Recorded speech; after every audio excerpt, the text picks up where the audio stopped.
नमस्कार दोस्तों, स्वागत है आपका न्यूज़मैन मैक्स में। आज मंगलवार फिर से क्राइम कहानियों के साथ एक नए किस्से, एक नई शुरुआत के साथ मैं फिर से स्वागत करता हूं आपका हमारे इस चैनल पर। मंगलवार हर रोज़ हम एक नई कहानी, एक नया किस्सा लेके आते हैं भारत में हुए कुछ क्राइम की घटनाओं की। इस बार की कहानी भी कुछ ऐसी है कि जिसमें हमारी न्यायपालिका की आंखों पर जो पट्टी है, वो ये साबित करती है कि वह किसी भी धर्म, किसी जाति, किसी लोगों के लिए नहीं देखती है और सबके लिए न्याय करती है, यह गलत है। न्यायपालिका की आंखों पे जो पट्टी है, उससे पैसा, रसूखदार और चंद अमीर लोगों के लिए वो आंखों पे पट्टी बन जाती है, यह साबित होता है। तो देर ना करते हुए चलते हैं कहानी की ओर, देखते हैं कहानी की शुरुआत। जो कहानी है आज की, जेसिका लाल हत्याकांड की। जेसिका लाल हत्याकांड। जेसिका लाल 5 जनवरी 1965 को जन्मी थी। जेसिका लाल पेशे से तो एक मॉडल थी और फिल्मों में भी वो अभिनय के लिए ट्राई कर रही थी। बॉलीवुड फिल्मों का चस्का ही कुछ ऐसा होता है दोस्तों कि जो भी मॉडल बनते हैं उनकी एक इच्छा होती है वो कभी ना कभी हीरोइन या फिर किसी भी रोल में फिल्मों में काम करें। इन्हीं कुछ तलाशों में उसकी मुलाकात होती है मालिनी रमानी से। मालिनी रमानी जो कि एक संपन्न परिवार से थी, या कहें कि रसूखदार परिवार से थी, उसके परिवार की पहुंच काफी ऊपर तक थी। मालिनी रमानी की माँ बीना रमानी, वह भी काफी संपन्न परिवार की महिला थी और उनके पास ब्रिटिश नागरिकता भी हुआ करती थी और काफी ही बड़े बड़े रसूखदार लोगों से उनकी पहचान थी, या कहें कि उठना बैठना ऐसे लोगों में था जो काफी पहुंच वाले, जिसमें काफी बड़े बिजनेसमैन, कभी उद्योगपति, काफी पुलिस के आला अफसर, बॉलीवुड के हीरो हीरोइंस, सभी लोग उस लिस्ट में शामिल थे। 1999 के 29 अप्रैल के दिन टेमरेट कोर्ट रेस्टोरेंट में गुरुवार में एक पार्टी रखी गई। ये पार्टी इसलिए भी खास थी क्योंकि बीना रमानी के पति जॉर्ज मैलहॉर काफी लंबे समय के लिए कुछ काम के सिलसिले में कनाडा जा रहे थे। इसी सब के कारण ये पार्टी का आयोजन किया गया। इस पार्टी में काफी बड़े बड़े उद्योगपति, अभिनेत्री, अभिनेत्रियां और पुलिस के कई आला अधिकारी भी शामिल हुए। इस पार्टी में सभी जो आए हुए अधिकारी थे, जितने लोग थे, उनके लिए शराब परोसने के लिए मॉडल्स को बुलाया गया। जी हाँ, ये शराब वैसे तो इनलीगल थी क्योंकि टेमरेट कोर्ट रेस्टोरेंट के अंदर जो बार हुआ करता था, उस बार का नाम था वंस अपॉन अ टाइम।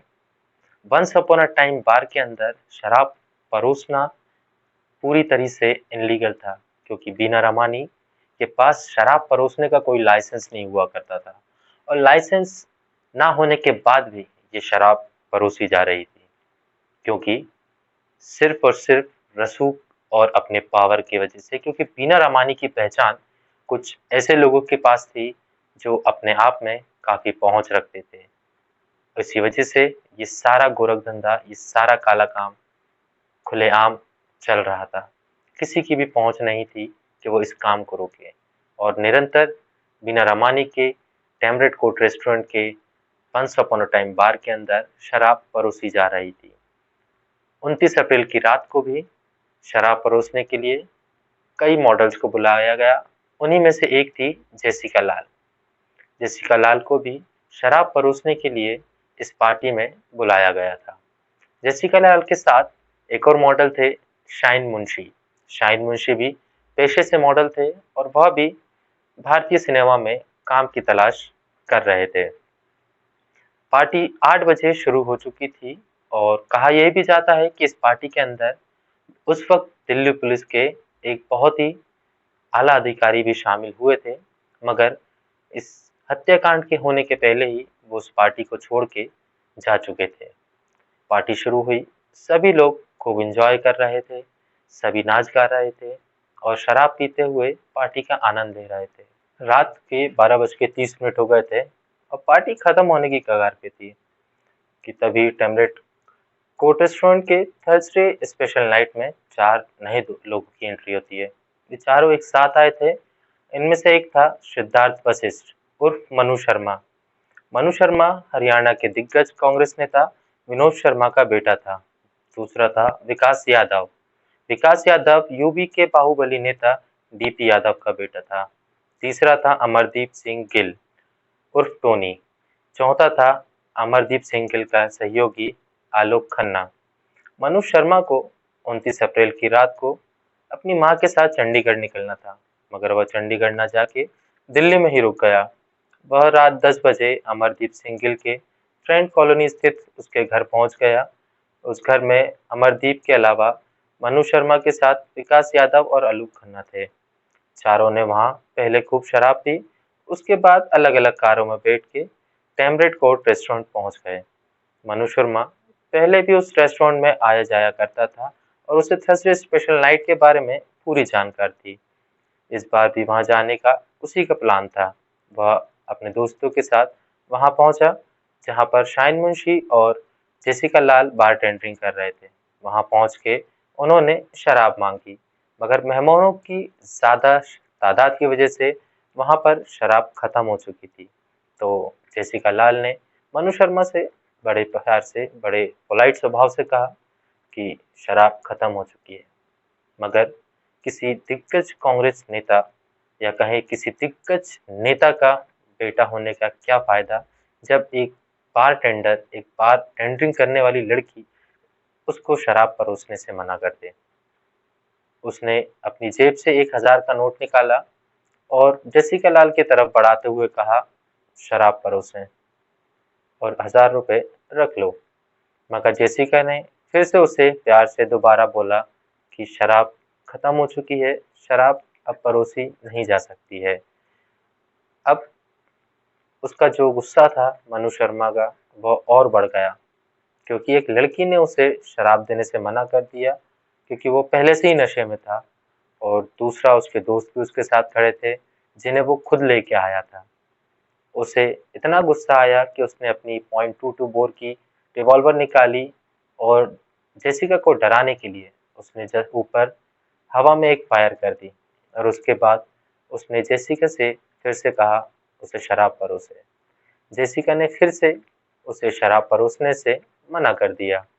इस बार मनु शर्मा ने रिवॉल्वर को जेसिका के ऊपर पॉइंट करके गोली चला दी। गोली की आवाज चलते ही गोली जेसिका के सर में लगी। जेसिका वहीं पर ही चित हो गई, वो वहीं गिर गई। उस वक्त जेसिका लाल बार टेंडरिंग कर रही थी और उन्होंने मनु शर्मा को शराब परोसने के लिए मना किया। उस वक्त उनके साथ जेसिका के साथ जो शाहिन मुंशी खड़ा था, वो वहां की हालत देखकर घबरा गया और वो शोर मचाते हुए वहां से भाग गया। वहां पर अचानक से बहुत शोर होने लगा, जिससे वहां पर मौजूद लोगों को पहले समझ में नहीं आया कि हुआ क्या है, ये शोर क्यों हो रहा है। फिर वहां पर जैसे ही बीना रमानी जो उस रेस्टोरेंट की मालकिन थी, वह जेसिका लाल की बॉडी के पास पहुंची, जो वहीं पर ही गोली लगने से चित हो गई थी। उन्होंने वहां जेसिका की हालत देखी कि उसके सर से बहुत खून बह रहा है। तो वो देखकर उन्होंने मनु शर्मा को देखा, मनु शर्मा के हाथ में रिवॉल्वर देखी, और रिवॉल्वर देखते ही वो समझ गए कि पूरा माजरा क्या है, यह क्या हुआ है। यह सब देख के भी मनु शर्मा भी थोड़ा हिचकिचाया और वो अपने तीनों दोस्तों के साथ रेस्टोरेंट से बाहर निकल गया। देखते ही देखते मोनिका के पास लोगों की भीड़ आ गई, जेसिका के पास लोगों की भीड़ आ गई, और जेसिका को आनंद फानंद में वहां पास के हॉस्पिटल में लेके गए। हॉस्पिटल में ले जाते ही वहां के डॉक्टरों ने जेसिका को किसी बड़े अस्पताल में ले जाने के लिए बोल दिया, और जेसिका को जब बड़े अस्पताल ले जा रहे थे तो रास्ते में ही उसकी मृत्यु हो गई। अपोलो हॉस्पिटल पहुंचने के बाद वहां के डॉक्टर ने यह कंफर्म करा कि जेसिका की जो सांसें हैं वो थम चुकी हैं, वह अब मर चुकी है।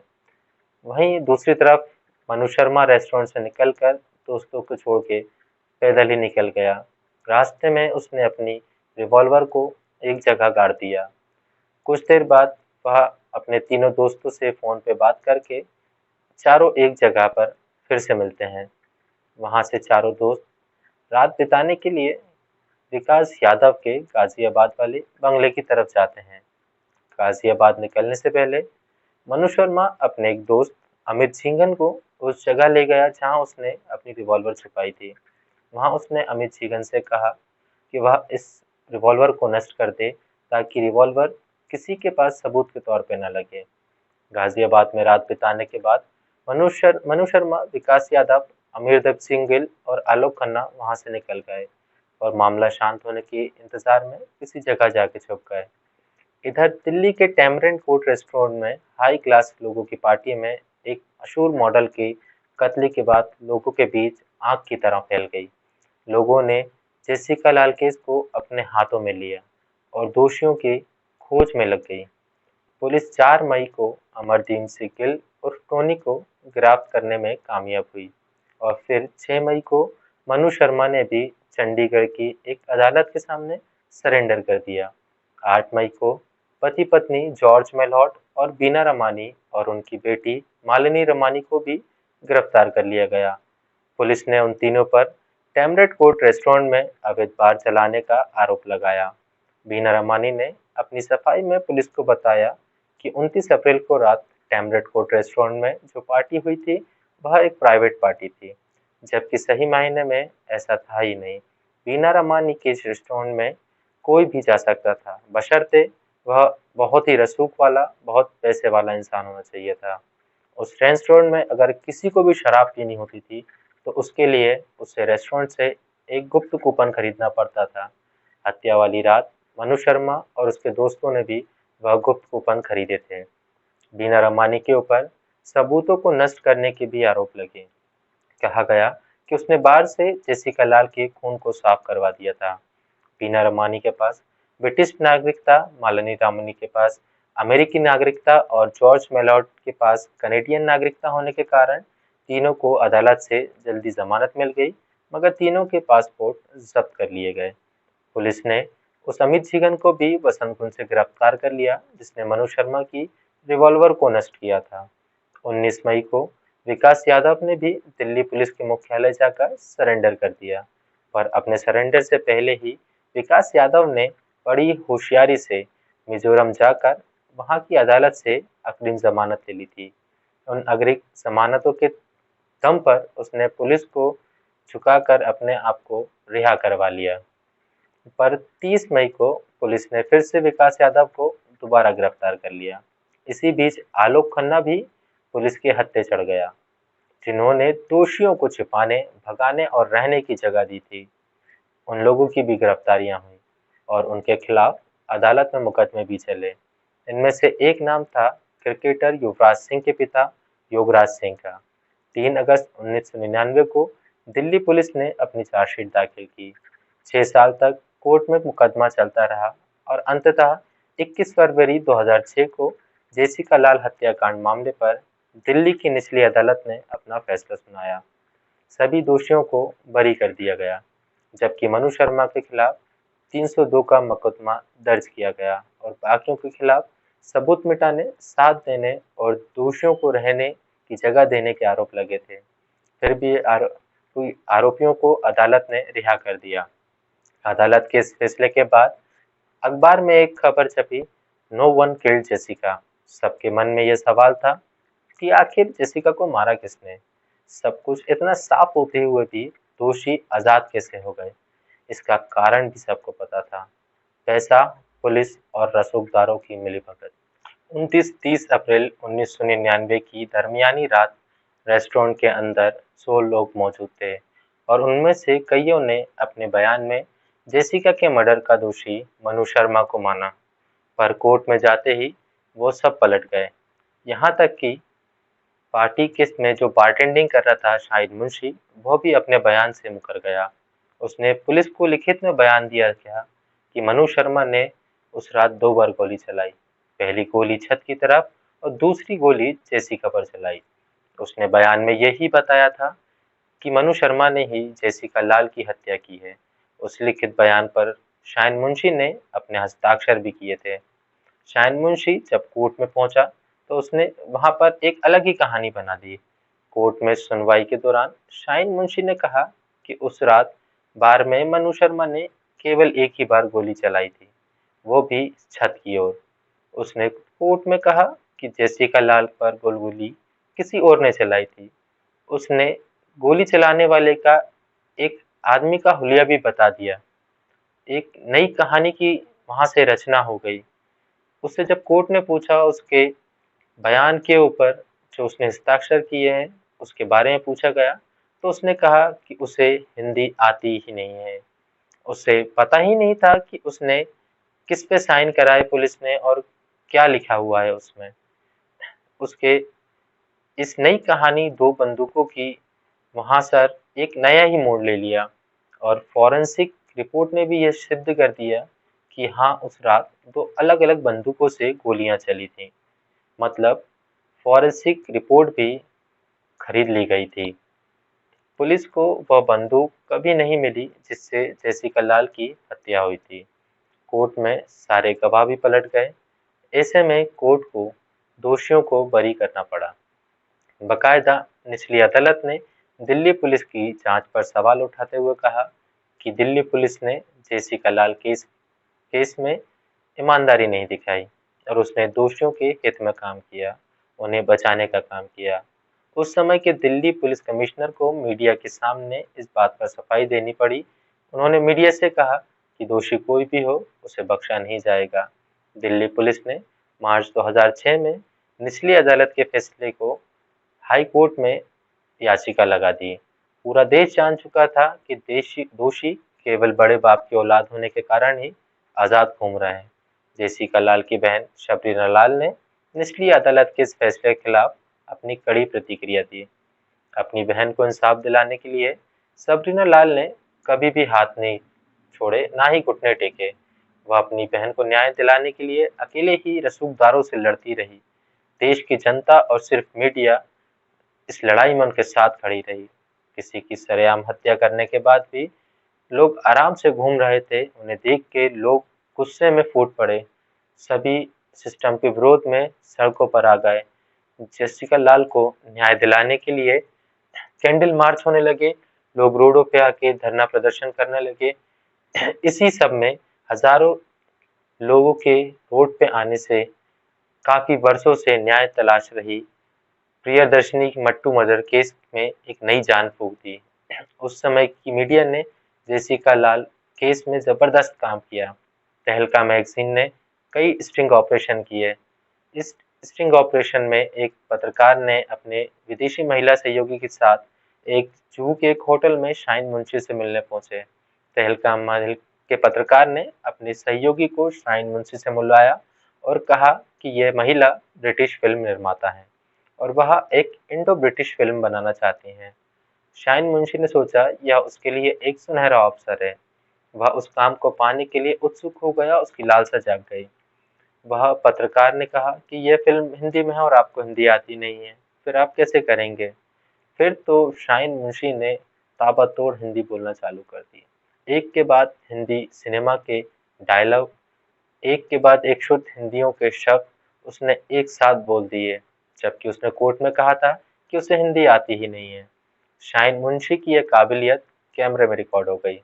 साल 2006 में एक और स्टिंग ऑपरेशन सामने आया, जिसमें यह बताया गया था कि कैसे रिश्वत देकर गवाहों पर झूठा बयान देने का दबाव डाला गया।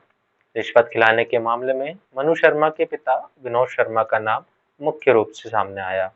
मनु शर्मा की एक रिकॉर्डिंग भी सामने आई, जिसमें पुलिस के सामने उसने जेसिका लाल को गोली मारने की बात कबूल ली थी। इन सभी खुलासों से विनोद शर्मा को हरियाणा मंत्रिमंडल से इस्तीफा देना पड़ गया। इधर पब्लिक प्रेशर की वजह से हाई कोर्ट लगातार 25 दिनों तक जेसिका लाल केस की सुनवाई करती रही। आखिरकार 20 दिसंबर साल 2006 को हाई कोर्ट ने अपना फैसला सुनाते हुए मनु शर्मा को आजीवन कारावास सुना दिया। विकास यादव, अमरदीप गिल और अन्य आरोपियों को 4-4 साल की सश्रम कारावास की सजा सुनाई गई। हाई कोर्ट ने निचली अदालत के दिए हुए फैसले की कड़ी निंदा की। मनु शर्मा तिहाड़ जेल चला गया। हाई कोर्ट के फैसले के बाद मनु शर्मा सुप्रीम कोर्ट पहुंचा और साल 2010 में सुप्रीम कोर्ट ने भी हाई कोर्ट के आजीवन कारावास के फैसले को बरकरार रखा। मनु शर्मा का दोस्त और बाहुबली नेता डीपी यादव का बेटा विकास यादव को जेसिका लाल केस में 4 साल कारावास की सजा मिली थी। वो इस केस में जमानत लेकर जेल से बाहर आ गया था। जेल से बाहर आते ही उसने देश को एक और बहुत चर्चित हत्याकांड दे दिया। उस चर्चित हत्याकांड का नाम था नीतीश कटारा हत्याकांड। एक अपराधी को जेल से बाहर खुला छोड़ना कितना हानिकारक और कितना ही खौफनाक हो सकता है, ये नीतीश कटारा हत्याकांड आपको बता सकता है। नीतीश कटारा हत्याकांड भी एक जघन्य अपराध था। इस कांड से विकास यादव को आजीवन कारावास की सजा सुनाई गई। उधर से मनु शर्मा को भी पैरोल की सुविधा कोर्ट से मिलती रही। पैरोल पर वो करीब 10 बार जेल से बाहर निकला, यहाँ तक कि वह जेल के अंदर भी सुख सुविधाओं का लाभ उठाता था। साल 2017 में जेल में मनु शर्मा के अच्छे व्यवहार और बर्ताव को देखते हुए उसे ओपन जेल में शिफ्ट कर दिया गया। ओपन जेल का मतलब होता है कि अपराधी सुबह 8 बजे से शाम 6 बजे तक जेल से बाहर रह सकता है, यानी उसे केवल शाम 6 बजे से सुबह 8 बजे तक जेल में रहना होगा। जैसे कि लाल को न्याय दिलाने वाली बहन सबरीना लाल ने साल 2018 में कहा कि अगर मनु शर्मा को जेल से रिहा किया जाता है तो उन्हें कोई आपत्ति नहीं होगी। उन्होंने कहा कि वह मनु शर्मा को बहुत पहले माफ कर चुकी हैं और उनकी मां ने भी उसे माफ कर दिया होता अगर वह एक बार उनके पास माफी मांगने गया होता। मनु शर्मा को जेल में अच्छे बर्ताव के चलते जेल से रिहा कर दिया गया। मनु शर्मा अब आजाद है। ये थी आज की कहानी। अगली कहानी के लिए आप हमें कमेंट कर सकते हैं, हमें मेल कर सकते हैं और अपने सजेशन भी दे सकते हैं कि हम किस तरह आपको कहानी और बेहतर तरीके से सुना सकें और कौन सी कहानी या किस हत्याकांड या किस कहानी को आप सुनना चाहते हैं, उसके बारे में विस्तार से जानना चाहते हैं। आज की शाम का मैं आपका होस्ट, आपका दोस्त मनीष राजू।